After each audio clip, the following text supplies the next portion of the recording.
शपथ आज घेणार आहोत आम्ही, कारण काल एक दिवस यासाठी आम्ही बहिष्कार घातलेला होता की मार्करवाडीच्या जनतेच्या पाठीमागे आम्ही आहोत, त्यांनी केलेल्या मागणीच्या पाठीमागे आहोत। लोकशाही मार्गाने लोकशाही वाचवण्यासाठी आणि ईव्हीएमवरचा विश्वास दाखवण्यासाठी मार्करवाडी गावातील लोकांनी हा प्रयोग सुरू केला असं मला वाटतं।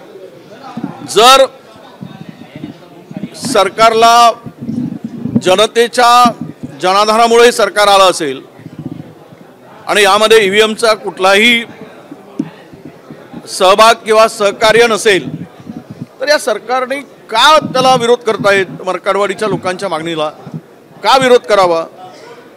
त्यांनी स्पष्टपणे सांगितलं पाहिजे लोकांना की करा तुम्ही, आमचा विश्वास आहे ईव्हीएमवर, आम्ही जनतेने आम्हाला निवडून दिलेला आहे, आम्ही बोगसगिरी करून निवडून आलेलो नाही।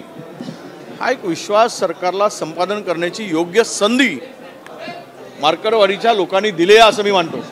त्यामुळे त्यांनी या सगळ्या परिस्थितीला सामोरं जावं। उगीच त्यांना अटक करून लाठीचार्ज करून आंदोलन चिरडण्याचं काम करायचं, हाणून पाडायचं, हे सगळे धंदे बंद करावेत आणि खुल्या दिलानं त्या सगळ्या परिस्थितीला सामोरं जावं असं मला वाटतं।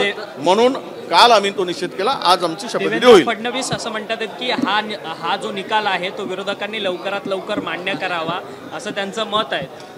महाराष्ट्रामध्ये जल्लोष दिसला नाही, मी काल पण म्हणालो, शोककळा होती। काल जे पाहिलंय पुढे होता सर, एवढा मोठा राज्याभिषेकाचा सोहळा करून घेतला पण महाराष्ट्रात पुढे जाणवलं नाही, त्याचा आनंद दिसला नाही। जो एवढा मोठा मॅन्डेट मिळाल्यानंतर जे दिसायला पाहिजे ते कुठे दिसलं?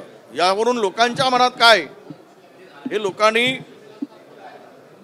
त्याचं उत्तर